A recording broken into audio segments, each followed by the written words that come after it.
এটি আমাদের pain rhodium machine setup plating ব্যবহারযোগ্য সামগ্রী। রোডিয়াম ব্যবহার করা হয় প্রক্রিয়াজাত গহনা তৈরিতে, যেখানে রোডিয়াম প্লেটিং প্রয়োগ করা হয় গহনা ডিজাইনের মৌলিক ক্ষেত্রে। আসুন পরিচয় করা যাক সেটআপে ব্যবহৃত প্রধান সরঞ্জাম এবং যন্ত্রপাতিগুলির সাথে। এটি রোডিয়াম পেন ব্লেডের রেকটিফায়ার, যা একটি অ্যানোডের সাথে সংযুক্ত। রোডিয়াম করার জন্য আমাদের একটি টিপ রয়েছে। টিপটির অগ্রভাগে ফাইবার প্রলেপ রয়েছে। এবার পেনটিকে আমি সোডিয়াম দ্রবণে ডুবিয়ে দেব।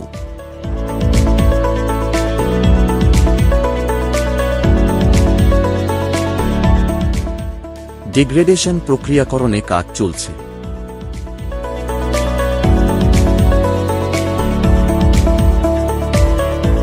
শুধুমাত্র ডিগ্রেডেশনের পরে রোডিয়াম প্লেটিং করা হয়।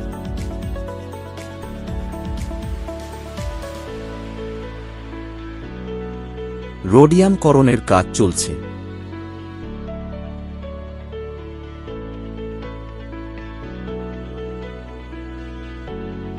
ইলেকট্রিক ভোল্টেজ নিয়ন্ত্রণের মাধ্যমে কাজটি করা হয়ে থাকে। এটি একটি রোডিয়াম করা গহনা। হীরার গহনার উজ্জ্বলতা বৃদ্ধি করার জন্য আমরা রোডিয়াম প্লেটিং করে থাকি।